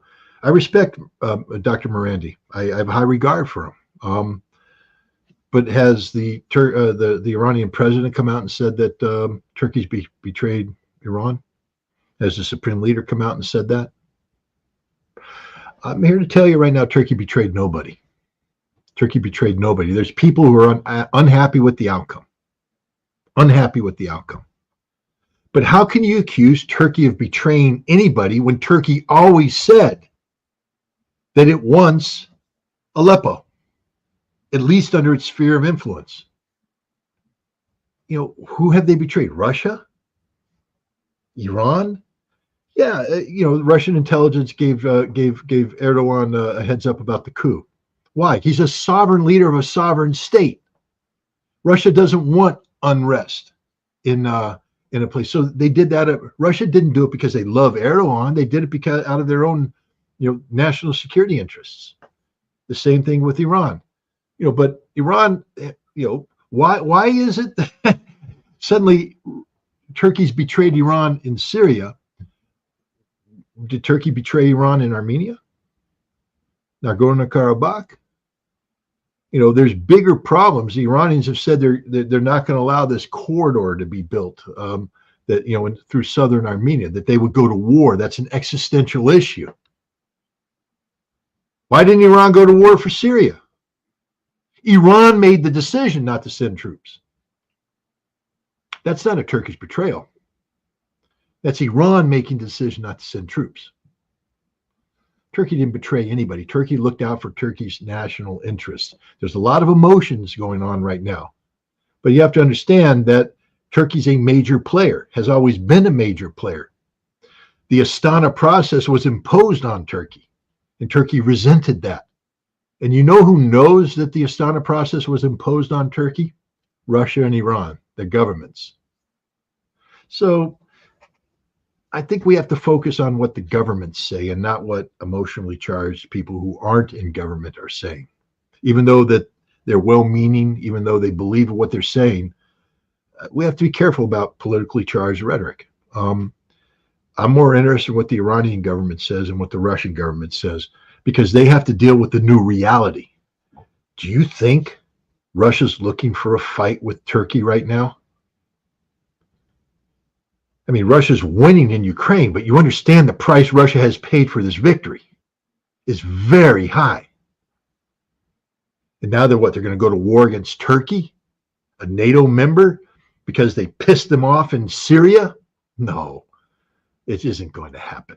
And Iran's not, Iran doesn't need a war right now. Iran doesn't want a war right now. Iran has a border with Turkey. Iran's going to have to, well, let me look at that. Yeah, I think, Iran does have a border with Turkey. And so, they have to live with Turkey. They have to live with that reality. Turkey is now, transformed Azerbaijan into a regional strategic ally. Iran has to deal with that reality because of the significant Azeri population that exists there. Armenia is an issue. Iran and Turkey are going to have to work together to resolve this thing peacefully so they don't have a war. Just because Syria fell doesn't mean now that Iran and Turkey are in a strategic impasse.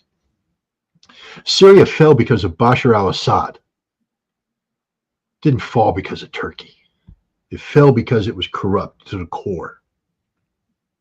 It was a house of cards that presented itself as a brick building. Everybody, including myself, looked at Syria and said, it's going to stand. And it went down. How's that betrayal? Who did Turkey betray? I just want to know who Turkey betrayed and how they betrayed them. Palestinians? Please don't put Palestine on Turkey.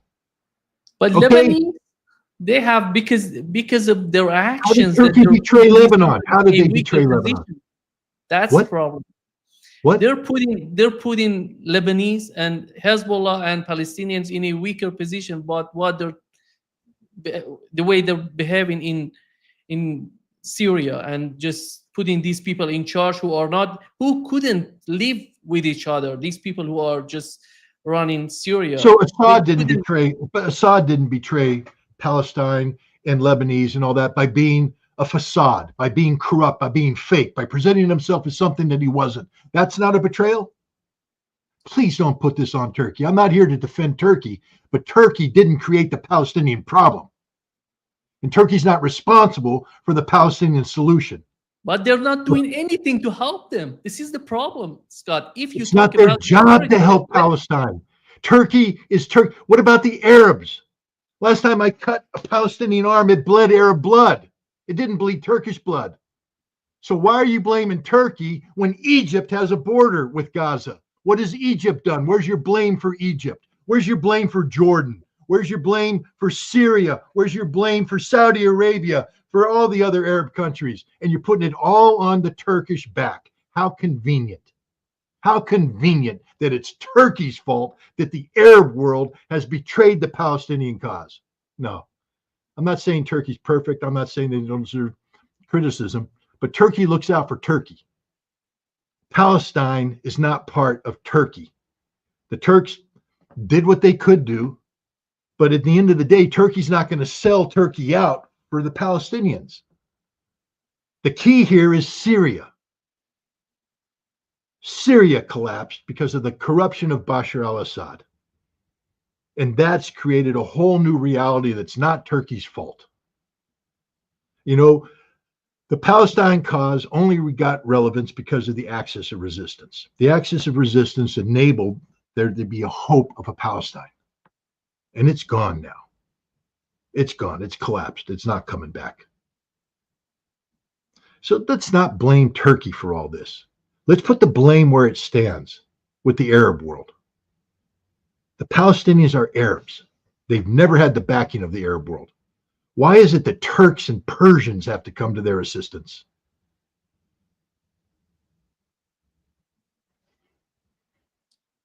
I think that Iran, if had the same mindset of Turkey right now, they would go after Armenia, Azerbaijan, which is so important right now in terms of Israeli presence in Azerbaijan, but they're not doing this. They're trying to talk with Turkey. They don't say that Bahrain is part of Iran because once it was part of Iran. Because the reality is different right now.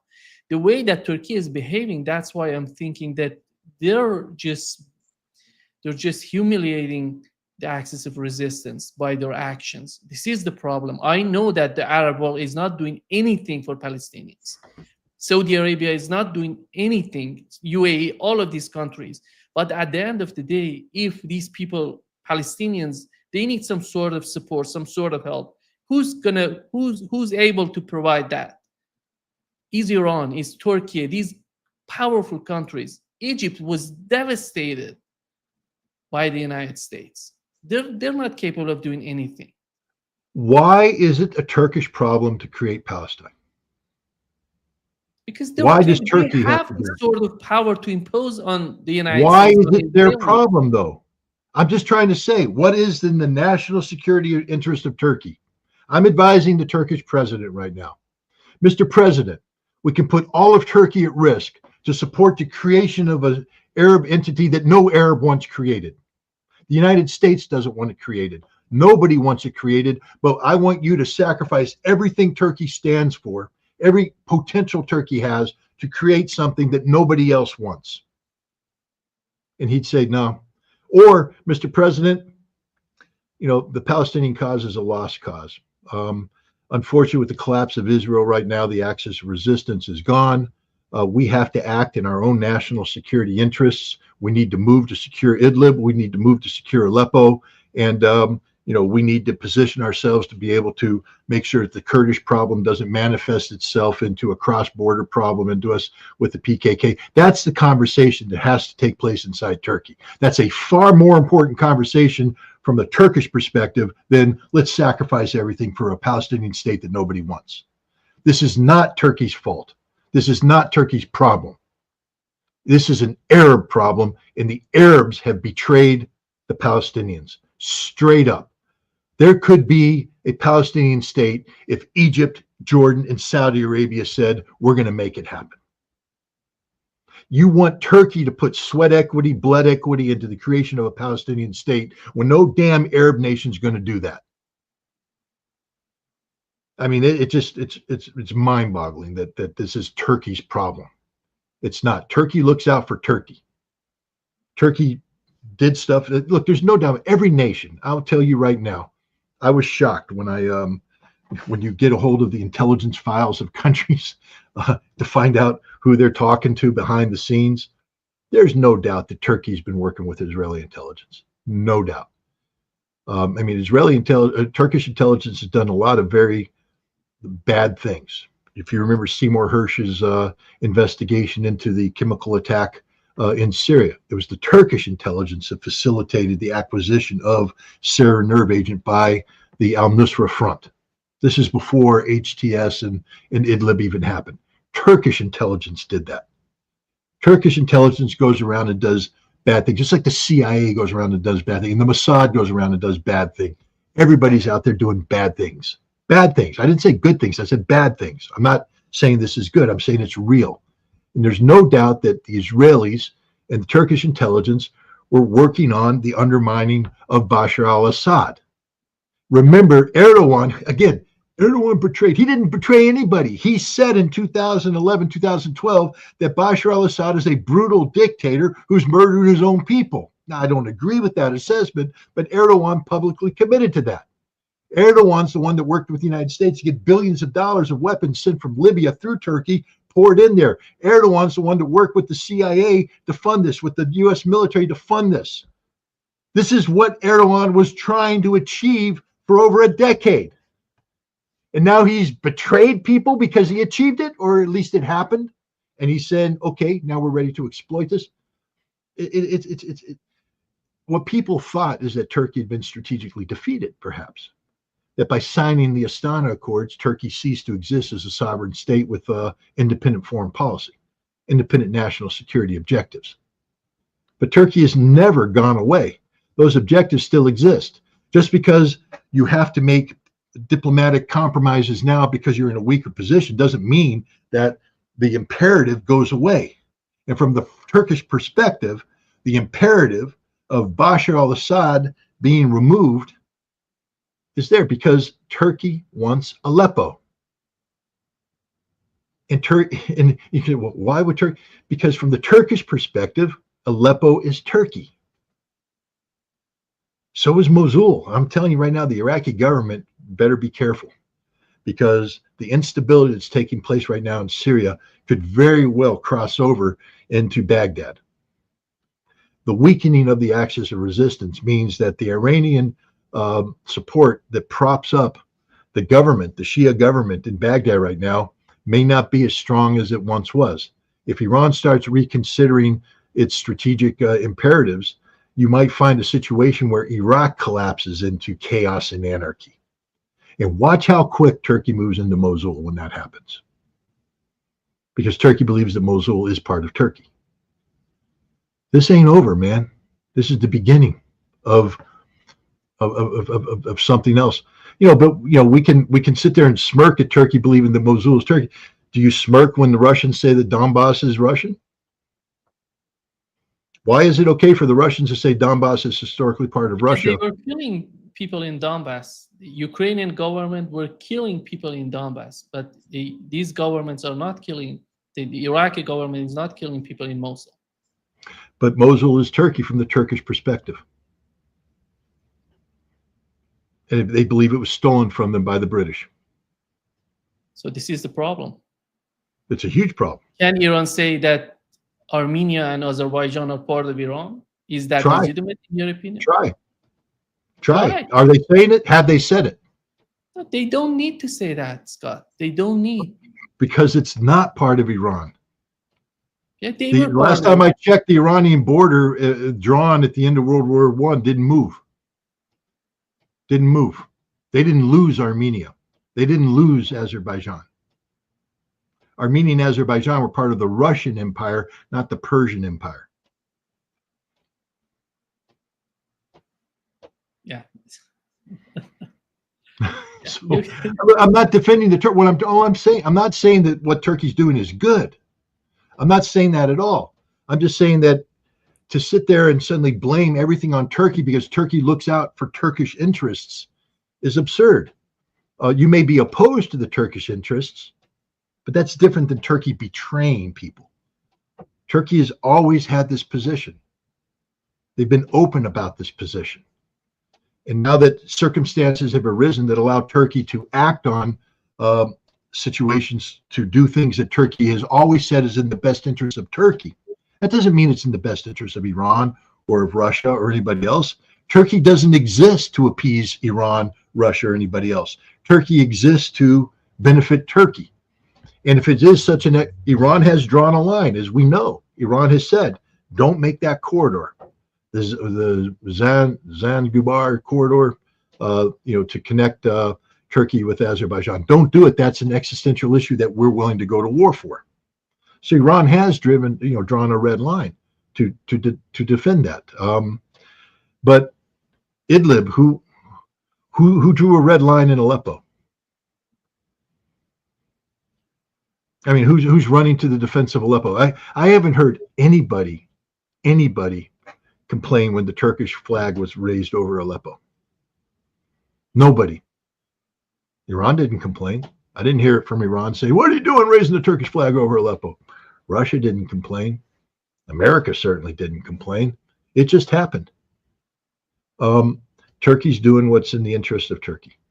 Where there's pushback, then Turkey will slow down. Like I said, I don't think Turkey's going to make this corridor because I don't think Turkey's looking for a fight with Iran. I don't think Iran's looking for a fight with Turkey either. And so there'll be compromise there. But is Iran going to come to the defense of Mosul? No. Who's going to come to the defense of Mosul? When Baghdad collapses, and again, I just want to remind people, the caliphate has been established. And the caliphate believes it has muscle memory. That, guys, there is a direct connection between Jolani and ISIS and what they did. There's a direct connection. Jolani used to fight out of Baghdad with Al-Qaeda. If you think this is it, if you don't understand that they are going to Iraq, at least that's their intention, you don't know anything. And when Baghdad falls and the black flag is raised over Baghdad, I can guarantee you the Turkish flag will be raised over Mosul and Kirkuk. That's just the way it is. It doesn't mean it's right. That's why all those who cheered the demise of Bashar al-Assad, I spit on them. I spit on you because you have no idea what you're cheering. We should have been working to keep Bashar al-Assad in power.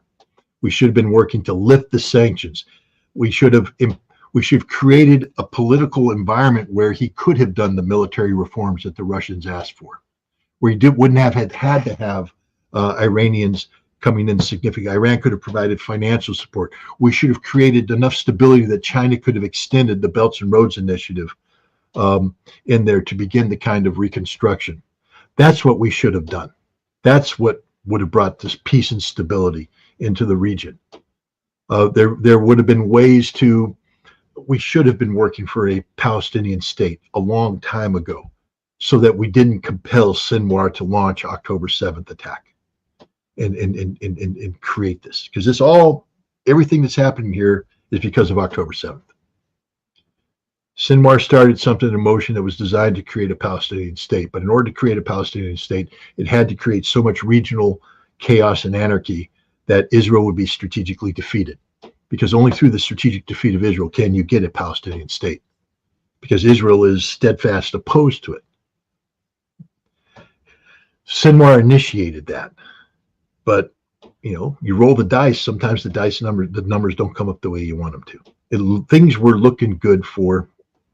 I mean, it was a horrible price that's being paid, but nations were starting to recognize the Palestinian state. There was a movement towards that. There was a recognition that Israel couldn't sustain what it was doing. One of the reasons why Israel couldn't sustain what it was doing is because Syria was under the control of Bashar al-Assad and provided the physical, geographic, and political continuity of this entity called the Axis of Resistance, which was defeating Israel strategically. Assad's gone now. Syria's gone. Everything has changed. Everything has changed. And we can't sit there and Sinwar gambled. He's dead. And it's the Palestinian people that are trapped in the middle. This is as tragic gets. This is as tragic gets. So many people have died. But the hope was that their deaths would not have been in vain. That from their sacrifice, a Palestinian state could have been raised. I don't see how we get there now. Because again, the key component of creating a Palestinian state is the strategic defeat of Israel. And as Netanyahu said, he's trying to take credit for it, and we'll never know until the true story is told about who was conspiring with whom. But the conditions don't exist, and you can't say, well, Turkey needs to step in now and sacrifice everything to create a Palestinian state. It's not in Turkey's national interests. The Palestinians are Arabs. If anything, this is where Egypt steps up. This is where Jordan steps up. And they have to step up now and say, no, Israel, no, you don't get to reverse this. We need to create a Palestinian state. Watch how quick Saudi Arabia is dumping them, always dump them. No one will step up for the Palestinians. No one. Even Europe, all those nations that sat there and said, we're supporting a Palestinian state. Watch how quickly Donald Trump's coming in, and Europe's going to start looking out for European interests. Spain will reverse course in an instant. The second Trump says, you got to stop that Palestinian recognition thing, or else we put 100% tariffs on you. Spain will go, oh, Palestine what? Palestinian who? And the Palestinians will be betrayed once again. And I think this time, however, the Palestinians will be dispersed into diaspora. There will be no Palestinian homeland left. Israel will go full hog on of dismantling the West Bank. There won't be a West Bank. Gaza's dead. Gaza's dead. Hamas, this is as demoralizing as it gets, because the lifeline for Hamas was Hezbollah, was Iran. It's gone. And they'll struggle for as long as they can, but this is the end of Hamas. And then what happens to the Palestinian people? Trump comes in, I can guarantee you the pressure will be placed on all regions. Biden was dead set against the depopulation of Gaza. Trump will support that 100%. And that's the end of it. They're going to evict everybody out of Gaza. Gaza will become a Israeli territory. The West Bank will be depopulated or taken over, absorbed. And you want Turkey to step in and say, no, this isn't going to happen? The United States wants it to happen now. Trump wants it to happen. I was hopeful that it couldn't happen because the Axis of Resistance was strategically defeating Israel. I thought that the Trump administration would come in and be doing hospice over Israel and then be compelled to find a compromise, through a Palestinian state. That was my hope and desire. I was happy about this. I wanted this to happen. But now you look at it, it's not going to happen. No matter how much you want it to happen, it's not going to happen.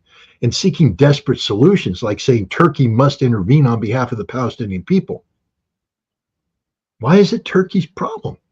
Turkey should have, I believe, when the axis of resistance was having success a long time ago, cut off the oil to Israel. Turkey should have done that. But Turkey, again, from the Turkish perspective, the economic hit they would take and the geopolitical hit they would take in support of the creation of something that apparently nobody else wants created.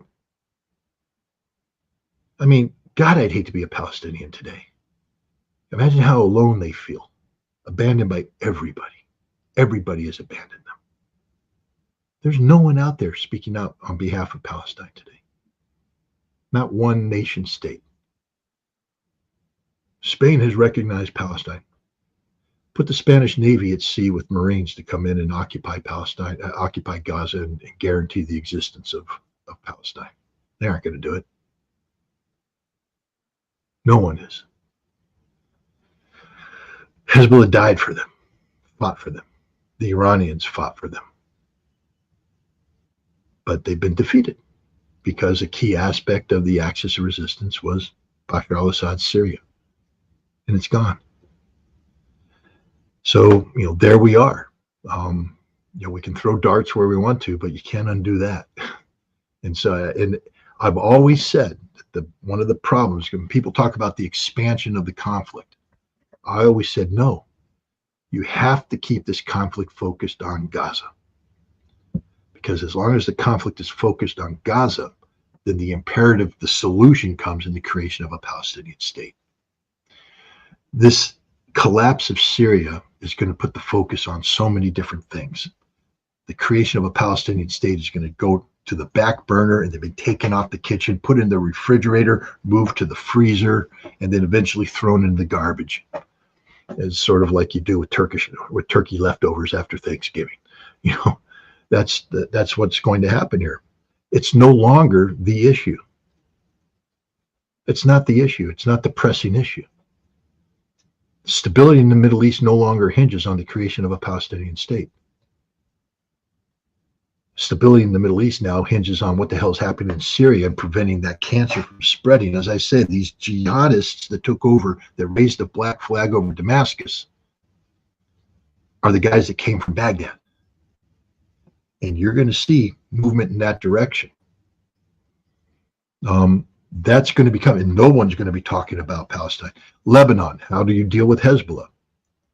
The future of Hezbollah, the collapse of Hezbollah. How do you transition? People are going to be focused on that. Iran, the West is going to be looking at cutting a deal with Iran about their nuclear program. Nuclear program, rearrange the letters. How do you get that to say Palestine? You don't. You don't. None of the issues that now are emerging have any linkage to Palestine. And Palestine pursuing the support of the Palestinian people, there's no energy for that. There's no money, there's no resources, there's no strategic imperative. As long as Israel was being strategically defeated, you had the possibility of the creation of a Palestinian state. Unless somebody can tell me how we get to defeat of Israel now, without irrational hopes. Turkey invades. Isn't going to happen. Turkey's not going to invade to go to war against Israel, especially when the evidence suggests that Turkish intelligence and Israeli intelligence were sort of colluding and cooperating on this. So it's tragedy. It's an absolute tragedy for the Palestinian people. I mean, I just came from Washington, D.C., where I met with a whole bunch of people who all wore the keffiyeh around their neck and all this stuff. My daughter wants to get out there and work on behalf of them, and I would encourage her to do that because it's a good cause. I mean, it is a pure cause. It's a good cause, but it doesn't mean it's going to win. And I don't know, I can't find the pathway to victory. It's like thinking that you're going to be driving on a highway through tunnels through the mountains. Then an avalanche comes in, covers it with snow, and collapses the tunnels, and the mountains come down. And you still think I'm going to drive through that? You're not going to drive through that. So where's the path to Palestinian statehood? Where is it? And right now, it doesn't exist.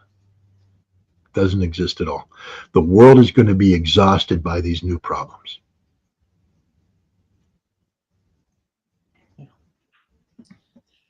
Thank you so much, Scott, for being with us today. Great pleasure as always. Hey, let's next time talk about more pleasant topics. But thanks for having me. See you next week. Bye-bye. Okay, bye.